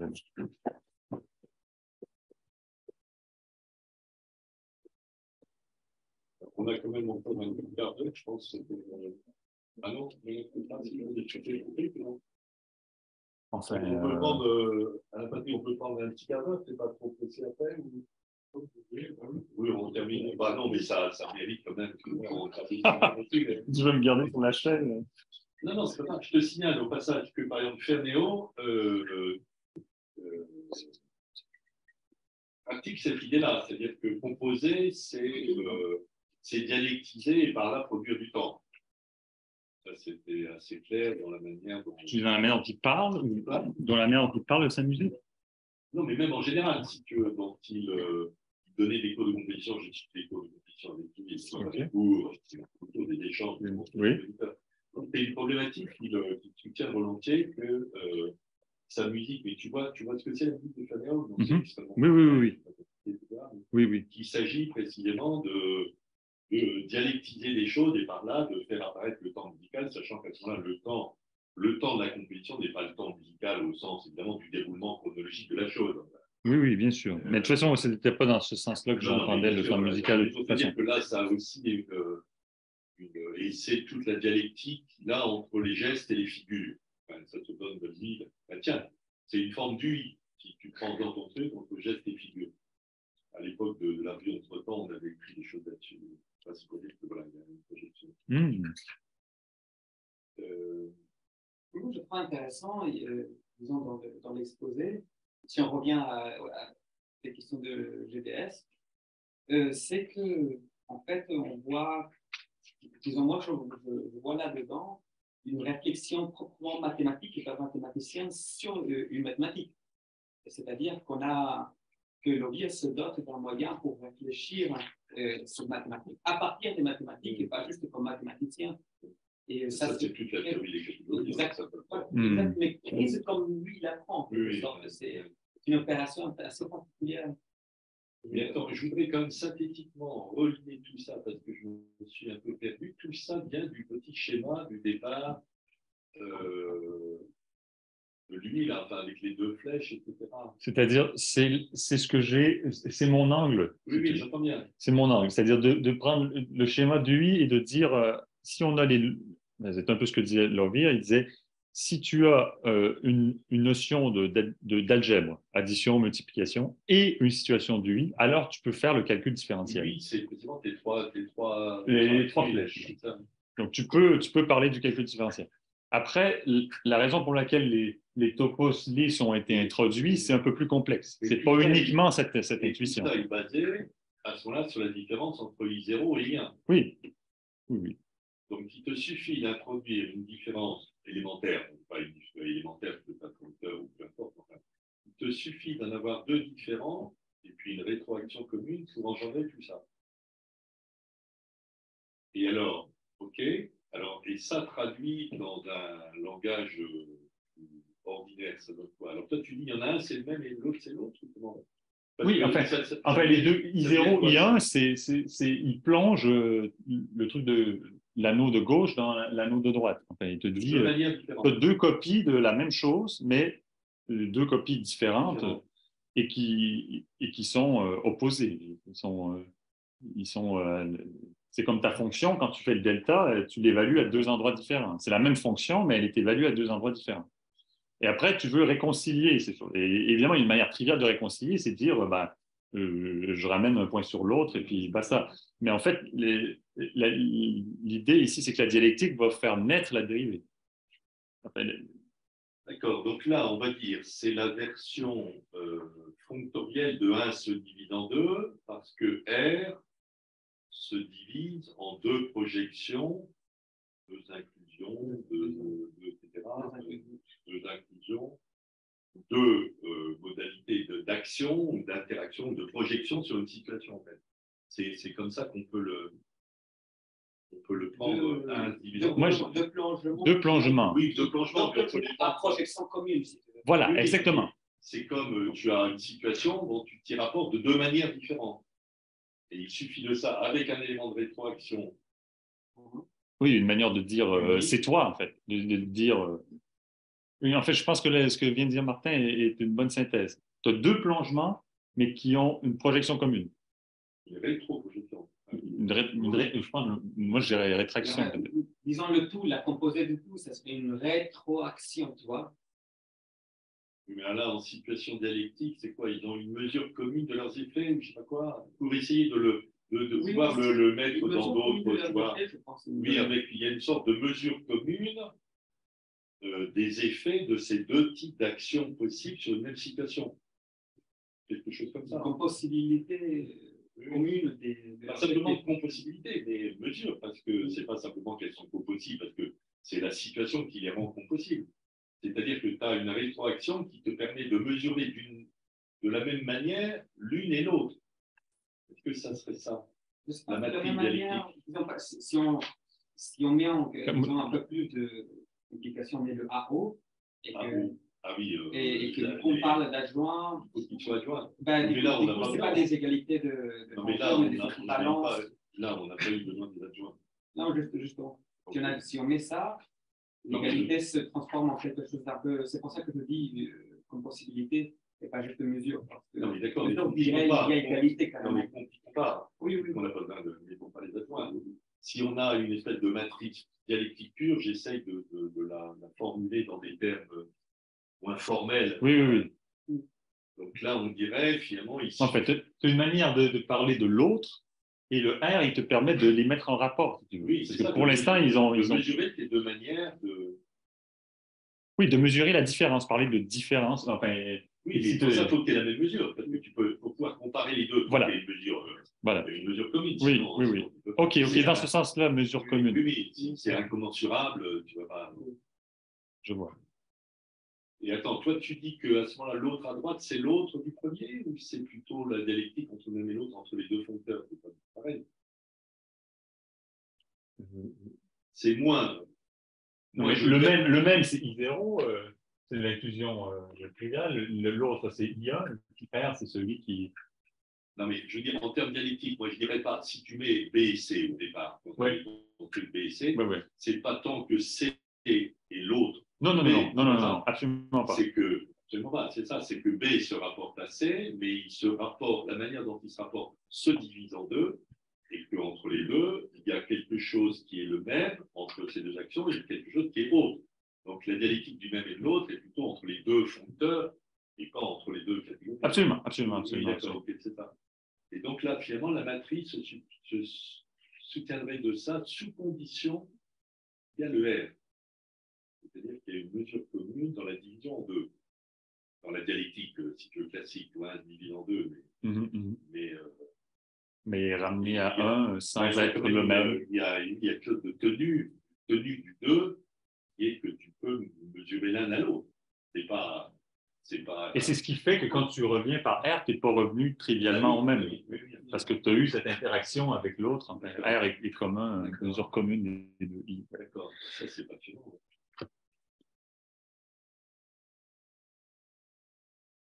Et alors, ce que tu dis, c'est que dans ça, finalement, ça constitue du temps, ça constitue un temps propre de cette dialectique.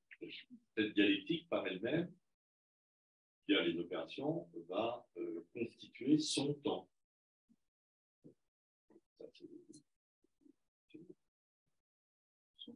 Ça dynamique, c'est ça? Oui, ça dynamique, mais au sens quelque chose qu'on va appeler un temps, qui est le temps propre de cette action-là, c'est divisé en deux. Qui est évolution, en fait, qui naît de l'interaction. Oui, alors comment je pourrais dire ça? C'est-à-dire, si tu prenais que I0 tout seul et que tu revenais, il ne se passe rien. Si tu prends que I1 tout seul et que tu reviens, il ne se passe rien. Mais du moment où tu peux revenir des deux en même temps, il y a quelque chose de nouveau. Oui, mais c'est vraiment la version dialectique de 1 se divise en 2. Ils n'ont pas 2 fusionnant, c'est 1 se divise en 2. C'est comment ça? La productivité de 1 se divise en 2. Elle est formalisée.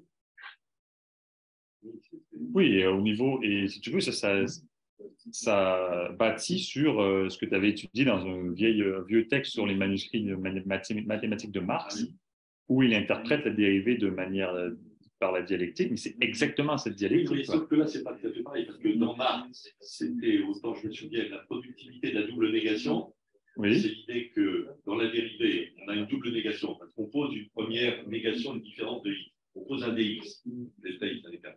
Et après, on le fait disparaître.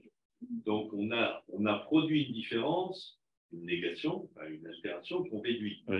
Et simplement, évidemment, si on dit x, il va là, puis il revient, il revient au point de départ, il ne s'est rien passé. Sauf que justement, si on fait le rapport, on a produit à ce moment-là la dérivée. Donc, la double négation a été productrice, a fait apparaître quelque chose qui était la dérivée, c'est-à-dire la vitesse. Sinon, il est inapparent. Donc là, c'était ça. Alors que là, c'est vraiment 1 se divise en 2. Ce n'est pas la double négation. Mais c'est la même chose. Parce que, Ah bon? c'est la même chose. Parce que, C'est ce que j'ai voulu écrire trop formellement, tout ça, avec les noms P1, P2. Mais attends, je ne vois pas. C'est la même chose que la double négation, c'est ça? c'est vraiment la même chose. Parce que, Alors, vas-y. alors, si tu reprends l'examen. Tu sais que t'écris, on ne voit rien. Hein, parce que si t'écris là, c'est ça. Oui, bon, ça c'est bien. Donc, si on reprend la définition tout à l'heure avec I0 et I1, et c'est fini de R2, en fait, I0, c'est, donc tu pars d'un F ici, tu vas l'envoyer sur, le I0, ça va donner F de X, I1, ça va donner F de Y, et après, R, c'est vraiment faire F, delta F sur delta X quand delta X tend vers 0. Alors, je l'explique très mal. Oui, là, je suis bon. Je suis bon.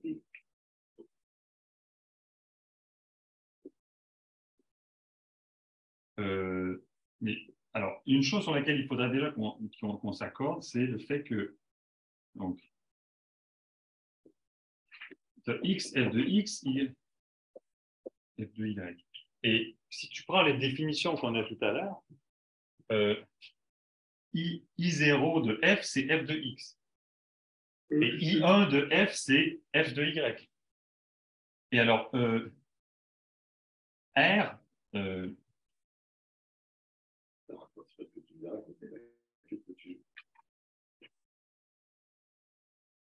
et l'existence de la fonction g de xy, c'est la fonction pente de la séquence. Là.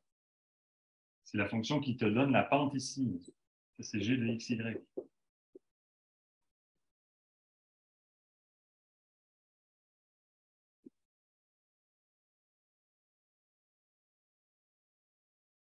Enfin, c'est de là que... C'est le point que je n'ai pas compris tout à l'heure, c'est que tu mettais que I0 de F envoyait R2 sur R. Mais F est dans R, donc je ne vois pas pourquoi I0 envoie R2 dans R. Il envoie R dans R2. Je ne comprends rien là. Non, mais I0 de F, tu te rappelles, c'était... Ça va de R2. Mais pourquoi F est dans R? R, c'est une fonction. Il prend x, y et il te renvoie f de x. Il veut quoi? I0 de f, c'est défini sur R2. Mais non, puisque F est défini sur R. Ben, je te dis, I0 de f est défini sur R2 et je te donne la règle suivante. Tu prends x, y et tu associes f de x. Mais f, c'est f de x, c'est pas f de f. C'est une fonction qui est C infini sur R. Oui. Et ben donc, c'est f de x, pas de x, y. Il n'y a pas de variable dans x. Dans f. Non, mais j'en fais une fonction de deux variables. Si tu veux. De f sur r2, à ce moment-là, c'est l'inverse.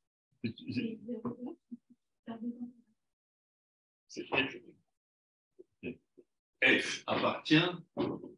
Excuse-moi. F appartient ici. Non, je t'en prie. F appartient ici, là. Il y a une fonction là-dedans. Oui. I0 de F, voilà. Bon, bah, F, c'est R sur R. Oui. Donc, I0 de F, il va forcément aller de. C'est pour ça que je ne comprends pas de R. R vers R. Mais pourquoi croire R carré vers R. Parce que on est ici c'est R carré. Hein. Non, mais où il va? Il va d'ici à I0 de F. Tu mets une fonction ici à une fonction G. Oui. Bah, ta fonction F, comme elle est comme ça. Ta fonction F, elle est comme ça, mais ta fonction G, elle est de R. Eh ben, donc, ça va être de R vers. Ça, c'est un croix. Non, ça, c'est une flèche. Ça, c'est ma fonction F. Ça, c'est ma fonction G. Ma fonction G, elle est RR sur RR. Non. Bah si, c'est une fonction qui est là. Alors, Non, c'est je mal crois. entendu sur ce qu'on entendait par. C'est ça que j'aurais peut-être dû l'écrire avec un ohm. Ça veut dire, c'est littéralement, c'est des ohms de R2 dans R. R croix R dans R. Ah, déjà, je n'avais pas compris ça. D'accord, alors ok, mais à ce moment-là, donc c'est ça. Ça, c'est G. Ah oui, ça y est, j'ai compris. D'accord, quand tu mets. Ok, I0, d'accord, tu dis I0 de R est une fonction G qui est, d'accord. Une Ok, fonction G ça y de est, R dans R. j'ai compris, j'ai compris. On peut l'appeler G comme Oui, ça. puisque c'est une fonction dans G, mais qui envoie. Oui, tu n'avais pas précisé que c'était sur R. D'accord, ok. Qui mange Oui. deux variables et qui en retourne une. Ok, Et en fait, je d'accord. dis, D'accord. j'ai une manière vraiment triviale de définir cette fonction, c'est, je vais dire, j'oublie Y et en fait, j'assigne à X, au couple XY la valeur f de X. D'accord, ça j'ai compris, d'accord. Et I1, c'est, au lieu de prendre X, tu prends Y, quoi. Donc, au couple XY, tu associes f de Y. D'accord, ok. Donc, Et alors, donc, par rapport à ce qu'on disait. et alors, quand tu fais la différence, donc il y avait tout ce formalisme qui nous permettait, donc si tu regardes, c'est quoi? Delta de f, c'est I0, I1 de f moins I0 de f, c'est f de i, f de y moins f de x. Ok. Et ta fonction g, elle arrive quand tu veux écrire delta f égale g delta x. Et ta fonction g, donc c'est la. Et delta F Donc, égale G delta I, d'accord. et x ici, c'est l'identité. Donc, x, c'est la fonction identité. Donc, qu'est-ce que tu as? F de y égale g, une fonction de deux variables, fois x moins y. Oui. En fait, ce que tu es en train de parler, c'est g, la fonction pente de la séquence. Mais où est la double négation? Parce que là, c'est ça ton propos. Tu voulais montrer comment là-dedans, il y avait toujours la double négation. Alors, tu parles de f de x, tu le nies en l'évaluant en un point différent. Ouais. Et ensuite, maintenant, tu as une différence, delta f, tu as aussi un delta, donc tout ça ici, tu auras delta f, et tu as un delta x. Et maintenant, tu vas nier de nouveau cette différence en faisant tendre delta x vers 0. Je ne vais pas tendre, puisque là, justement, tu n'as pas de limite. Excuse-moi, c'est pour ça. Mais bien sûr, quand tu prends R de delta x, c'est quoi? C'est 0. R, c'est quoi le R? R, c'est la rétraction. Ah oui, la rétraction, pardon. R. Donc, rappelle-toi, R ici, donc R de G, ça va de R dans R. Ah oui, tu veux dire que R nie la différence. Oui. Ah oui, ça y est, j'ai compris. Exactement. D'accord. Et là, j'associe ici G de d'accord. X. Non, mais alors, c'est plus simple que ça, tu as raison. Tu as raison. Il n'y a pas besoin de faire tout ça. Il suffit de dire, non mais, il suffit de dire, première négation, 1 se divise en deux. Oui. Donc ici, je divise et donc j'introduis une négation entre I0 et voilà. 1. Et R nie cette différence. En les réunifiant. Ça y est, d'accord. D'accord. Oui, donc c'est la même. C'est exactement la même idée. Ouais. C'est même, tu peux faire la jaunisse parce que l'ovaire fait référence au manuscrit de Marx. Oui, d'accord. Ah oui, donc ça vient de là. C'est balèze. Non, mais excuse-moi, je n'avais pas compris. Non, mais c'est très bien. Je suis quand même. Bon, je ne sais pas si ça a aidé d'autres, mais.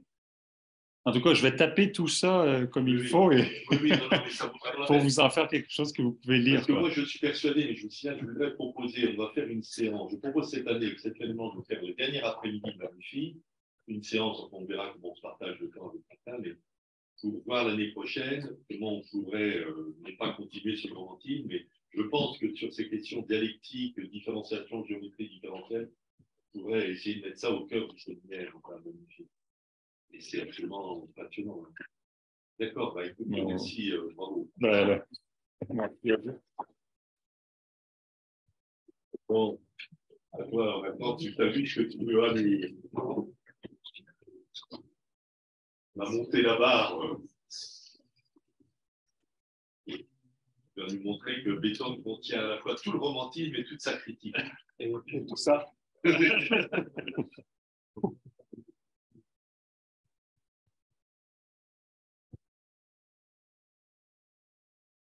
François, tu préfères que je te fasse notre LinkedIn